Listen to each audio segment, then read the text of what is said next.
খালি মন্ত্ৰী ডাঙৰীয়াই ক'লে আপনি টু দা পয়েন্ট কোয়েশ্চনটো কৰুন না কুৱেশ্যনটো কৈছোঁ ছাৰ।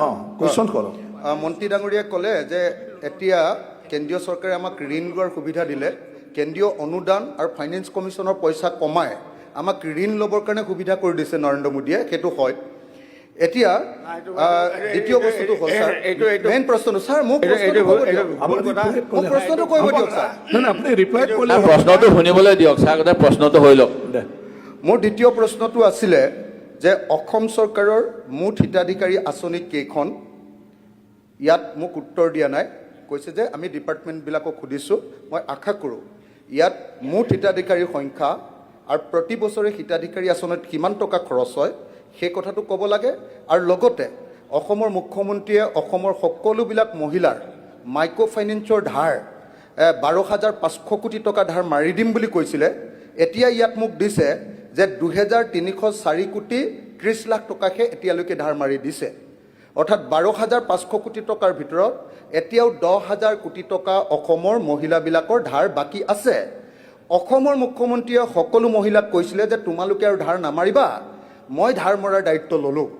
এতিয়া মহিলাবিলাকে নিজে ধাৰ নামাৰিলে, এতিয়া সুদ বাঢ়ি বাঢ়ি ছাৰ বহুত অসুবিধা হৈছে। গতিকে সেই মহিলাবিলাকক কি ব্যৱস্থা কৰি কেনেকৈ সেই মহিলাবিলাকক বচাব, নে সকলো অসমৰ মুখ্যমন্ত্ৰীৰ কথাৰ কাৰণে অসমৰ সকলো মহিলা এতিয়া বিপদত গৈ লাষ্টত জেইলত যাব লাগিব?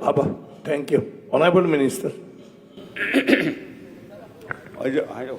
অধ্যক্ষ ডাঙৰীয়া, দুটা কথা মাননীয় সদস্য কৈ আছোঁ। আপুনি হিতাধিকাৰীটো পিছত আনিছে, তাৰ আগত এটা আনিছে নহয়, গতিকে হিতাধিকাৰীটো কৈ আছোঁ।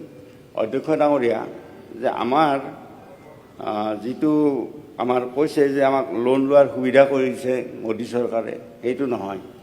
আমাৰ GSDP বাঢ়িছে, আৰু আমাৰ GSDP বাঢ়াৰ কাৰণে গভৰ্ণমেণ্ট অফ ইণ্ডিয়াই GSDP ডেট যিটো ৰেচিঅ', সেই ৰেচিঅ'টো মই বাৰে বাৰে কৈ আছোঁ যে সেই ৰেচিঅ'টো আমাৰ 32% আমাৰ আজিৰ দিনটোত আমি পাৰোঁ, কিন্তু আমি মাত্ৰ 22.2% আমি আপোনালোকে আৰু ধাৰ ল'ব, সেইটো কথাই কৈছে নহয় জানো? আৰু লওক লওক লওক, আমি কৈ দিছোঁ ন, আমি পাছ কৰি দিছোঁ, আপোনালোকে লওক লওক লওক। অখিল গগৈ ডাঙৰীয়া, ধান নলওঁ।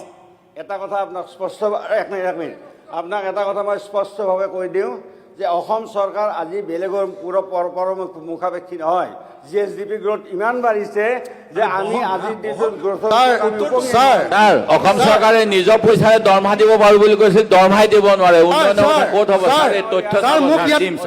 মোক ইয়াত দিছে যে ছাৰ এটা ছাপ্লিমেণ্টাৰী, ছাৰ মোক ইয়াত দিছে যে অসম চৰকাৰৰ কমিটেড এক্সপেণ্ডিচাৰ, তাৰমানে দৰমহা পেঞ্চনৰ সুদত 59,259 ছাৰ, মানে 60,000 কোটি টকা খৰচ হয়, আৰু অসম চৰকাৰৰ নিজৰ ৰাজহ মাত্ৰ 35,000 কোটি টকা, তাৰমানে আধা টকা বাহিৰৰ পৰা ভিক্ষা মাগিব লাগে ছাৰ। 35,000 কোটি টকা নিজৰ ইনকাম, আৰু দৰমহা দিব লাগে ছাৰ 60,000 কোটি টকা। তাৰপিছত চন্দ্ৰমোহন পাটোৱাৰীয়ে আমাক ইয়াত দাদাগিৰি দেখুৱাই আছে। ডিবেট নহয় তাৰ, এইটো ডিবেট কৰি লাভ নাই। এই জাকিৰ উত্তৰ দিয়ক ছাৰ। চন্দ্ৰমোহন পাটোৱাৰী, আজি অসম চৰকাৰৰ অসহায় অৱস্থাটো আমি এইটো কুৱেশ্যন আৱাৰ নট ডিবেট। আজি ছাৰ অসম চৰকাৰৰ অসহায় আলোচনা নহয়, বহক, আলোচনা নহয়। আমাৰ অৰ্থনৈতিক অৱস্থা ভাঙি পেলালে ডিছকাশ্যন হ'ব, কাৰ্ডমোচনৰ ডিছকাশ্যন হ'ব, আপোনালোকে তাত ৰেজ কৰিব প্লিজ প্লিজ। ছাৰ এইটো কুৱেশ্যন আৱাৰ ভাঙি পেলালে ছাৰ। অসমৰ অৰ্থনৈতিক অৱস্থাটো কিমান? প্লিজ ষ্টপ, উকিল Gogoi, please stop, please stop, please sit down. কোটি টকা ছাৰ। অধ্যক্ষ, অনাৰেবল মেম্বাৰ মনোৰঞ্জন ডাঙৰীয়া, please please sit down. Zakir Hussain, Zakir Hussain, আৰে প্লিজ এনেকুৱা ব্যৱহাৰ কৰিব নালাগে, এনেকুৱা ব্যৱহাৰ কৰিব নালাগে। অধ্যক্ষ এনেকুৱা ব্যৱহাৰ কৰিব নালাগে। অধ্যক্ষ মহোদয়, প্লিজ, অধ্যক্ষ মহোদয়, অখিল গগৈ ডাঙৰীয়া, অধ্যক্ষ মহোদয়, অখিল গগৈ ডাঙৰীয়া, অধ্যক্ষ মহোদয়, আপুনি কি? প্লিজ প্লিজ বহক। অধ্যক্ষ মহোদয়, প্লিজ প্লিজ, অখিল গগৈ ডাঙৰীয়া, আপোনাৰ অভাৰ হৈ গ'ল, আপোনাৰ শেষ হৈ গ'ল কুৱেশ্যন।